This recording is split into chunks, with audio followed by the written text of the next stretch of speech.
The iron crowbar shrieks as it bites into the doorframe, followed by the deafening crack of splintering wood. The door buckles, and Martin Bailey steps through the jagged wreckage, chest heaving, a man who believes he has finally reclaimed his kingdom.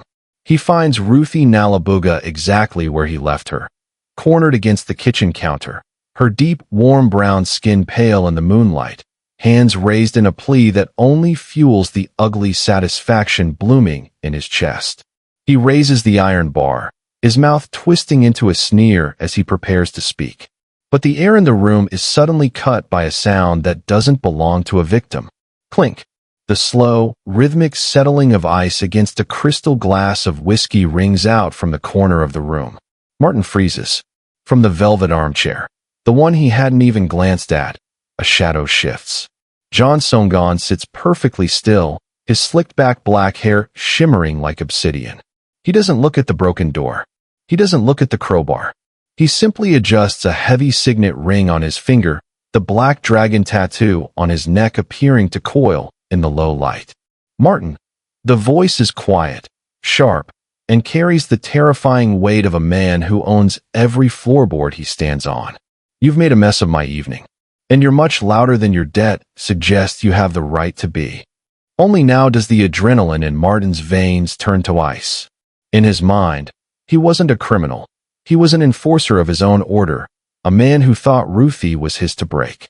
But as those dark, almond-shaped eyes lock onto his, Martin realizes he hasn't just walked into an apartment. He has walked into a cage with a predator he isn't equipped to name. The silence that followed the clink of ice was heavier than the sound of the door breaking. It was a dense, pressurized quiet that seemed to suck the oxygen out of the room, leaving Martin Bailey gasping in the doorway. He stood frozen, the heavy iron crowbar still cocked back over his shoulder, his shadow stretched long and jagged across the floor by the pale moonlight. Ruthie remained pressed against the kitchen counter, her chest heaving in shallow, jagged hitches. She didn't look at Martin anymore. Her eyes were fixed on the corner of the room, on the high-backed velvet armchair that had sat empty when she went to bed, but was now occupied by a silhouette that felt more substantial than the furniture itself. You've always been a loud man, Martin, the voice said again. It was smooth, like expensive silk pulled over a blade. The figure in the chair shifted. As he leaned forward into a sliver of moonlight, the details of the intruder coalesced with terrifying clarity. John Songan didn't look like a man who had broken into an apartment. He looked like a man who had invited the world into his office and was currently waiting for a late appointment. His suit was dark, a midnight navy that seemed to absorb the dim light, and his white dress shirt was crisp enough to cut skin. The black dragon tattoo on his neck, dark and intricate, seemed to pulse as the muscles of his throat moved. Martin's knuckles turned from white to a sickly yellow around the crowbar. "Who the hell are you?" he spat, though the bravado in his voice was thinning, fraying at the edges like a cheap rug. "This is private business. Get out before I make you part of the wreckage." Songan didn't flinch. He didn't even blink. He slowly raised the crystal glass to his lips, took a measured sip of the amber liquid, and let the ice settle once more with a soft, musical chime. He looked at Martin the way a scientist looks at a specimen that had failed to meet expectations, not with anger, but with a cold, clinical disappointment. "The concept of private is a luxury you lost exactly 14 months ago," Songan said, his voice barely above a whisper, yet it filled the room. He turned his head slightly, his sharp, angular profile framed by the slicked-back black hair that shone like wet asphalt. "And as for making me part of the wreckage, I find that a very bold claim for a man who is currently standing in a room surrounded by ghosts." Martin took a step forward, the floorboards groaning under his weight. He was a large man, built of rugged muscle and fueled by a decade of getting his way through sheer physical intimidation. He looked at Ruthie, expecting to see the familiar crumble of her resolve, the way she used to shrink when he raised his voice. But Ruthie wasn't shrinking. She was watching Songan with a look of profound, terrified realization. She recognized the aura of the man in the chair, even if she didn't know his name. It was the aura of absolute, unchallengeable power. "I don't care who you are," Martin growled. his hazel eyes darting around the shadows. This is between me and her. She thinks she can just walk away? She thinks she can hide. I own this debt. Songgon let out a short, dry sound that might have been a laugh if there were any humor in it. He stood up then, a slow and fluid motion that suggested a predator uncoiling. He was shorter than Martin, but as he stood, the space in the room seemed to rearrange itself around him. He took a step into the center of the living room, the light from the street lamp outside catching the gold signet ring on his finger. You talk of ownership as if you understand the weight of it, Songgon said, walking toward the center of the room with an unhurried grace. He stopped just a few feet from the jagged remains of the door. But you are a man who confuses fear with respect and theft with earnings. You didn't come here for Ruthie tonight, Martin. Not really. You came here because you are a coward who needed to feel powerful one last time before the bill came due. Songgon paused, his dark, almond-shaped eyes locking onto Martin's. For the first time, Martin saw the smirk, a tiny, confident upturn of the lips that signaled the end of the conversation. The problem, Martin, is that I am the one who holds the ledger. And tonight, I've decided that the interest on your debt has become unsustainable. Ruthie let out a small, choked sound. The air in the apartment had changed. It no longer smelled of rain and splintered wood. It smelled of expensive tobacco, ozone, and the cold, metallic scent of impending consequence. Martin gripped the crowbar so hard his arms began to shake, his eyes flickering between the calm man in the suit and the woman he had intended to break. The power dynamic of the room had shifted so violently that the very floor beneath him felt like it was tilting toward the abyss. He had walked in as the king of the night, but in the presence of the dragon, he was beginning to realize he was nothing more than a nuisance waiting to be cleared away. The adrenaline that had sustained Martin during the break-in was beginning to curdle into a cold, hollow weight in his stomach. He looked at Ruthie, expecting to see her cower, but her gaze was no longer on him. She was staring at the man in the chair with the kind of reverence one might give a natural disaster. Martin tightened his grip on the crowbar, the iron cold and biting against his palms, but the weapon suddenly felt like a toy, a clumsy, blunt instrument in a room that required a scalpel. John Songgon didn't move.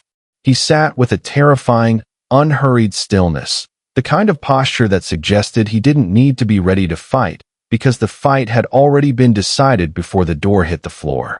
He tilted his head slightly, the sharp angle of his jaw catching the moonlight, and the dark almond-shaped eyes that settled on Martin weren't filled with the anger or fear Martin was used to. They were filled with nothing. It was a vacuum of emotion that made Martin feel smaller than he had ever felt in his life. In the silence, Martin's mind began to race, performing a frantic, desperate calculation. He looked at the tailored suit, the immaculate white shirt, and the gold signet ring that caught the dim light. This wasn't a boyfriend. This wasn't a neighbor who had heard the commotion. This was something else entirely. Martin's eyes flickered to the black dragon tattoo on the man's neck, and a memory, sharp and jagged, surfaced from a dive bar 14 months ago. He remembered whispers of a debt that hadn't been paid, of a shipment that had gone missing, and of the men who came to collect. He realized then that he had walked into a trap, but not one set by Ruthie. She was just the bait he had been too greedy to ignore. You're doing the math, aren't you, Martin? Songgon's voice was a low, melodic purr that seemed to vibrate in the very floorboards. You're wondering if you can swing that iron before I can move. You're wondering why a man like me is sitting in a place like this, waiting for a man like you. Martin tried to find his voice, to let out the roar that usually sent people scurrying, but it died in his throat. The room felt crowded now, though no one else had moved. The shadows in the corners seemed deeper, more substantial, as if the apartment itself was closing in on him. Every instinct he had developed on the streets was screaming at him that he was no longer the predator. He was the least dangerous person in the room. You seem confused, Martin.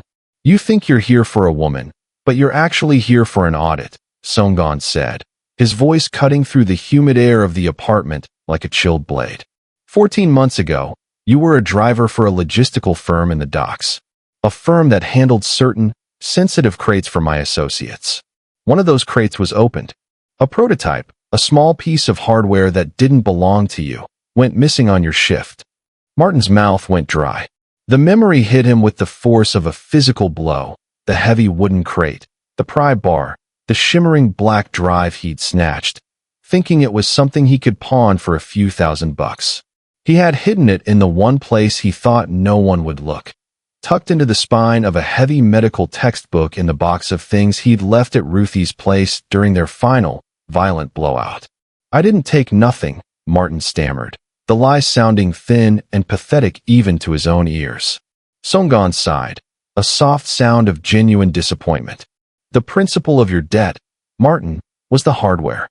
That was worth a specific, quantifiable amount of money. But then there is the interest. You see, when things of mine go missing, it creates a ripple. I have to spend time. I have to move men.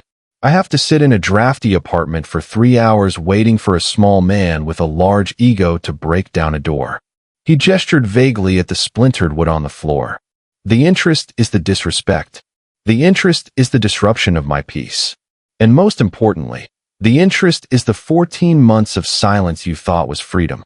In my world, silence is very, very expensive." Ruthie's breath hitched. She looked from the terrifying elegance of the man in the suit to the crumbling wreck of the man she had once feared. She realized then that Songgon wasn't her savior. He was a force of nature that Martin had foolishly tried to outrun. She was merely the location where the debt was being settled. "I don't have it," Martin whispered, his knees finally beginning to betray him. "I don't have the money." "I know you don't have the money," Songgon replied, his smirk widening just enough to reveal a flash of white teeth. "If you had the money, you wouldn't be standing here with a crowbar trying to terrorize a woman who already forgot your name. You're a bottom feeder, Martin. You spend what you don't have and break what you can't fix. But fortunately for you, I'm not interested in your empty pockets tonight." Songgon leaned in closer, the scent of his expensive cologne, sandalwood and cold iron, filling Martin's lungs. "I'm interested in the toxic secret you left behind in this room. The item you thought would be your retirement plan is currently sitting less than 10 feet away from me, which means your only value left in this world is the speed at which you can tell me exactly which book you ruined to hide it." The power in the room shifted again, turning from a standoff into an interrogation. Martin looked at the shelf of books behind Ruthie, then back to the dark, almond-shaped eyes that seemed to see right through his skull. He realized that Songgon hadn't just come for the hardware. He had come to reclaim the order that Martin had dared to disrupt. The debt wasn't just financial, it was existential. And as Songgon reached out a hand, palm up, waiting for an answer, Martin realized that the interest was about to cost him everything he had left. Martin's eyes darted involuntarily toward the small bookshelf wedged between the television stand and the window. It was a modest collection, mostly paperbacks and a few heavy, hardbound volumes Ruthie had kept since her college days. The movement of his pupils was slight, a mere flicker of a guilty conscience. But in a room governed by John Songgon, a flicker was as loud as a shout. Songgon didn't need to follow Martin's gaze to know he had found the mark. He turned his head with agonizing slowness, his dark eyes landing on a thick, tattered copy of an international law textbook. It was a heavy, unassuming thing with a faded blue spine, exactly the kind of object that would sit untouched for years in a home that had seen too much upheaval. "The law," Songgon remarked, the corners of his mouth twitching into a cold, dry smile. "An ironic choice for a man who lives so comfortably outside of it. It's thick, isn't it? Plenty of room in the binding for something small, something encrypted, something that doesn't belong to you." Ruthie's breath hitched as she looked at the book. She remembered that textbook. Martin had insisted on packing it himself when she moved out of their shared apartment, claiming it was a keepsake from his brief attempt at night school. He had tucked it deep into a box of her kitchenware, making sure it was buried. For months, it had sat on her shelf, a silent, toxic stowaway carrying a secret that could have seen her door kicked in by much worse men than Martin Bailey. I didn't know it was that important," Martin stammered, his voice dropping an octave as the weight of his mistake finally crushed his chest. "I just needed a place to keep it safe until things cooled down. I thought if they caught me, they wouldn't check her place." They'd think I was too smart to put her in danger. No, Songon corrected him softly, taking a step toward the bookshelf. You didn't think she was too precious to put in danger. You thought she was too insignificant to be noticed. You used her as a cloaking device, Martin. You treated her home like a trash bin for your crimes because you believed the world saw her the way you did, as a shadow, as nothing. Songon reached out a gloved hand, a detail Martin hadn't noticed until now, and slid the textbook from the shelf with the grace of a librarian. He didn't even look at the pages. He felt the weight, ran a thumb along the inner spine near the back cover, and with a sharp, precise tug, he peeled back a section of the lining. A small, slim black flash drive, no larger than a thumbprint, fell into his palm. It looked harmless, a mere sliver of plastic and gold-plated copper, but the way Songon held it suggested it was as volatile as a live grenade. This was the operational material, the digital ledger of the syndicate's northern port movements, the names of silent partners, and the schedules of ships that never appeared on official manifests. This is the heart of a very large, very quiet machine, Songon said, turning the drive over in his fingers. And you kept it in a room where people sleep. You brought this poison into a house where a woman was trying to heal from the bruises you gave her. He looked back at Martin, and for the first time, the calm in Songon's eyes was replaced by a sharp, crystalline edge of disgust. It wasn't the moral outrage of a good man, but the professional disdain of a high-level predator looking at a scavenger who had fouled the nest. You didn't just steal from me, Martin. You were sloppy. And in my world, sloppiness is the only sin that cannot be forgiven. Martin looked at the drive in Songon's hand, then at Ruthie, whose expression had shifted from pure terror to a burning, righteous anger. The realization that she had been living with a target on her back, placed there by the man who claimed to love her, was finally breaking through her paralysis. The toxic hiding place was no longer a secret, and as Songon tucked the drive into his breast pocket, the last bit of leverage Martin Bailey thought he had vanished into the silk lining of a Mafia boss's suit. The silence that followed the recovery of the drive was the heavy, suffocating kind that precedes a lightning strike. Martin stood in the wreckage of the doorway, his chest heaving as the last of his delusions began to crack. He looked at the slim black device in Songon's hand, and then at Ruthie, who was watching him not with the submission he craved, but with a searing, quiet loathing. The realization that he had been stripped of his leverage, his mystery, and his power, all in the span of a few minutes by a man who hadn't even stood up to greet him, was a poison in his blood. He was a man built on the final rehearsal, a man who spent his hours visualizing the moments he would take back what he felt he was owed. In his mind, he was still the king of this specific, broken world.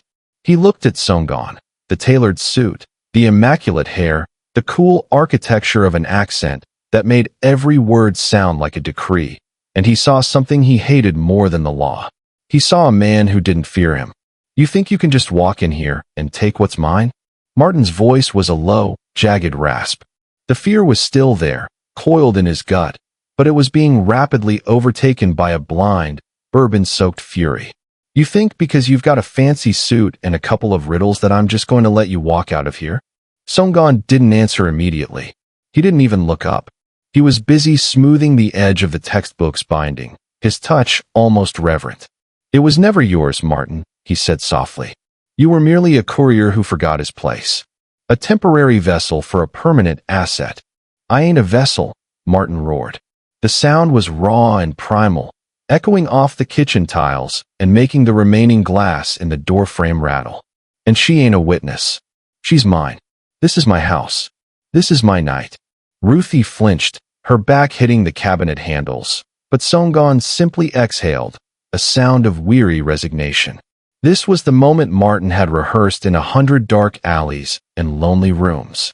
He ignored the cold logic of the situation. He ignored the fact that men like Songon never traveled alone. He ignored the predator's stillness that should have told him to run. He saw only the sharp, angular face of the man who had humiliated him. Martin lunged. He didn't swing the crowbar with precision. He swung it with the desperate, wide arc of a man trying to kill a ghost. The heavy iron bar whistled through the air, aimed directly at the temple of the man who had dared to audit his life. It was a strike intended to shatter bone and ego alike, a violent punctuation mark to the most embarrassing night of his life. In that fraction of a second, the atmosphere in the apartment shifted from a stagnant noir to a kinetic blur. Songgon didn't scramble. He didn't shout. He simply pivoted on the heel of his polished shoe, a movement so fluid and practiced, it looked like a dance. The crowbar missed his head by a fraction of an inch, the momentum of the heavy iron pulling Martin off balance, dragging him forward into the very space Songgon had occupied a heartbeat before. Martin's boots skidded on a loose shard of wood, his eyes wide as he realized he had swung at nothing but moonlight and sandalwood-scented air. He tried to pull back, to reset for a second strike, but the rehearsal had ended. He had committed the ultimate sin in Songgon's world. He had mistaken patience for weakness. As Martin stumbled, he saw the Mafia boss's hand move, not to strike, but to signal. The shadow behind the curtains and the darkness in the hallway didn't just move, they breathed. The trap didn't just close, it locked. Martin Bailey was still mid-swing when he finally understood that he hadn't just attacked a man. He had declared war on an institution that didn't believe in mercy. The momentum of Martin's failed strike carried him deep into the center of the room, his boots sliding over the hardwood like a man walking on ice. In the vacuum of the next 5 seconds, the reality of his situation didn't just dawn on him. It shattered him. The clink of the whiskey glass had been a warning, but the silence that followed was a command. As Martin struggled to regain his center, the shadows in the periphery of the apartment didn't just shift, they solidified. From the heavy floor-to-ceiling curtains near the window, a figure emerged with the noiseless grace of a ghost. Simultaneously, a second man stepped out from the darkened galley of the kitchen, his presence so sudden it felt as though he had been woven into the very fabric of the walls. They were ghosts in charcoal suits, their faces devoid of the heat or rage that fueled Martin. They didn't shout, and they didn't hesitate. Before Martin could even bring the crowbar back to a defensive position, the first man was inside his reach. A hand like a vice clamped onto Martin's wrist, applying a precise, agonizing pressure to the nerve cluster that forced his fingers to uncurl. The heavy iron bar didn't fall to the floor. It was caught mid-air by the second man, silenced before it could make a sound. Martin let out a choked, animalistic grunt as he was spun around, his arm forced upward into a locking position that made his shoulder socket scream. He tried to thrash, to use the bulk of his muscular frame to break free, but it was like fighting a machine. The second man stepped in, delivering a sharp, surgical strike to the back of Martin's knee. The joint buckled instantly. Martin hit the floor with a dull thud, forced onto his knees in the center of the living room. His face was pressed into the rug, the smell of dust and Ruthie's lavender floor cleaner filling his nostrils. The crowbar, his scepter of terror, was now held casually by a man who looked like he was waiting for a bus. John Songgon hadn't moved a muscle. He remained standing exactly where he had pivoted, watching the scene with the detached curiosity of a man observing a chemical reaction. He took a final sip of his whiskey, the ice rattling softly, and then set the glass down on the side table with a deliberate, final click. 5 seconds, Martin, Songgon said, his voice dropping into a register that felt like a cold weight on the back of Martin's neck. It took 5 seconds to remind you that your strength is a myth. You came here to finish what you started, but you lack the basic understanding of how things actually end. Ruthie watched from the shadows of the kitchen, her hands over her mouth, her eyes wide as she saw the monster who had haunted her dreams dismantled like a faulty piece of equipment. There was no glory in the takedown, no cinematic struggle. There was only the terrifying, quiet efficiency of people who dealt in permanent solutions. Martin's face was red, his breath coming in ragged, humiliated gasps, but the men holding him didn't even seem winded. They held him with a casual, terrifying strength that told him he wasn't a man to them. He was just a mess that needed to be managed. In the clarity of those 5 seconds, Martin Bailey finally understood that he had never been the predator. He had just been a nuisance allowed to exist until he finally became too loud to ignore. The pressure on Martin's shoulders was absolute, a heavy, administrative weight that pinned him to the rug. He was no longer a man. He was a problem being solved. He looked up from the floor, his cheeks stinging from the grit of the carpet, to find John Songan standing over him. The Mafia boss looked down with an expression of mild interest, the way a gardener might examine a persistent weed. "You've spent a great deal of time trading in fear, Martin," Songan said, his voice dropping into a register that was chillingly intimate. He began to pace a slow, tight circle around the kneeling man, the rhythmic click of his Italian leather shoes sounding like the ticking of a countdown. "You used it to keep Ruthie in this corner. You used it to convince yourself you were a titan in a world of small people. You thought fear was a weapon you owned. But you're wrong." Songan stopped directly in front of Martin, the sharp crease of his trousers inches from Martin's trembling face. He leaned down slightly, the black dragon on his neck appearing to flex in the dim light. "Fear isn't a weapon, Martin. It's a resource. It's a form of currency. And like any currency, it only has value if the person across from you accepts it." He gestured toward the kitchen, where Ruthie stood. She was no longer shrinking. She was watching Martin with a terrifying, silent clarity. The paralyzed terror that had been her constant companion for months was being replaced by a cold, sharp realization of Martin's insignificance. "You see, Martin, you've overdrawn your account," Songan continued, his smirk returning, a thin, cruel line. "You came here tonight to spend more fear, to remind her of who you are. But you've run out of credit. The moment I sat in that chair, the resource you relied on became worthless. You aren't scary anymore. You're just expensive. You're a liability that has become too high maintenance to keep on the books." Martin tried to spit a curse, but the man holding his arm tightened the grip, a silent warning that bone was only a few pounds of pressure away from snapping. The humiliation was a physical heat in Martin's chest, more painful than the lock on his shoulder. He realized that Songan wasn't just defeating him, he was devaluing him. He was taking the one thing Martin used to define himself, his ability to intimidate, and rendering it obsolete.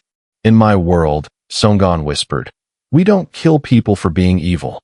We kill them for being useless, or for being loud when they should be invisible. You managed to be both tonight." He reached out and tapped the signet ring against the iron of the crowbar held by his associate.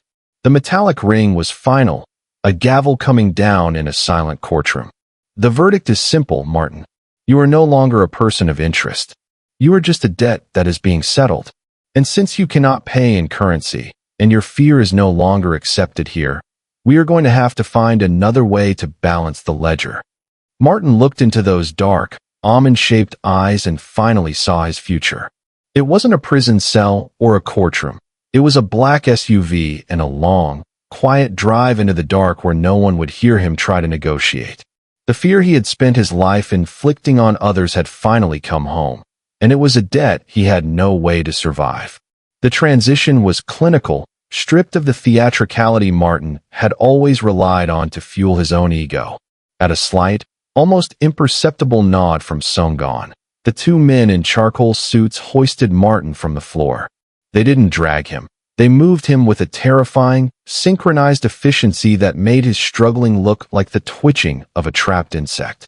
Martin's boots, which had kicked down the door with such arrogance only minutes before, now scraped uselessly against the hardwood as he was steered toward the jagged threshold. He looked back over his shoulder one last time, his hazel eyes wide and glassy with a naked shock that had finally replaced the bourbon-soaked rage. He looked for Ruthie, perhaps expecting one last moment of shared history, a flicker of the power he used to hold over her. But Ruthie didn't look at him. She was watching the space he was leaving behind, her face set in a mask of grim, quiet relief. "Wait," Martin croaked, the words sounding small and pathetic in the hallway's draft. "You can't just—" The man on his left didn't let him finish. A firm, silent pressure was applied to the back of Martin's neck, and the conversation was over. They stepped through the wreckage of the door and out into the cool night air. Below, idling at the curb with its lights killed, sat a black SUV. It was a sleek, windowless void against the street lamps, a vehicle designed for disappearances. Songgon remained in the center of the living room, watching the exit with the same detached focus he might give a closing curtain. He didn't follow them out. He didn't need to. He stood in the silence of the apartment, the only sound the distant, muffled thud of a heavy car, door closing, and the low, predatory growl of a powerful engine engaging. In the street below, the SUV pulled away from the curb without a screech of tires or a flash of drama. It simply merged into the night, carrying Martin Bailey away from the life he had spent months haunting. The rehearsed dominance that had been Martin's armor had completely dissolved, leaving only a hollow man being driven toward a destination that wasn't on any map. Inside the apartment, the air began to settle. The smell of rain and old resentment that had followed Martin in was being replaced by the neutral, sharp scent of the night. Songgon turned back toward the room, his shadow long and elegant against the floor. The room was empty of its intruder. The debt had been physically removed, and for the first time in a year, the space felt larger. The room hadn't just been emptied of a man, it had been purged of a ghost. Songgon reached into his breast pocket, his fingers brushing the slim black drive he had recovered, and looked at Ruthie. The administrative portion of the evening was over, but the ledger still required one final, balancing entry. The silence that flooded the apartment after the SUV's engine faded was different from the heavy, suffocating dread of the last few hours. It was a clean silence, a vacuum waiting to be filled. John Songgon remained standing in the center of the room, his shadow a sharp, elegant needle on the floorboards. He took a final, slow breath of the cooling air, adjusted the cuffs of his dark suit, and finally turned his attention to Ruthie. For a long moment, he simply looked at her, not with the predatory hunger Martin had shown, but with a cool, professional recognition of her survival. He reached into his inner jacket pocket and withdrew a thick, cream-colored envelope. It was heavy, the paper high-grade and uncreased. He stepped toward the coffee table and placed it down with a soft, final thud. "For the door," Songgon said, his voice returning to that quiet, polite register that required no effort to be heard. "And for the storage fees. You kept something of mine safe for 14 months, Ruthie. My organization believes in balancing every ledger, whether the debt is paid in blood or in kind." Ruthie looked at the envelope, then back at the man who had just dismantled her nightmare with the flick of a finger. "Is he coming back?" she asked, her voice sounding small but steady in the quiet room.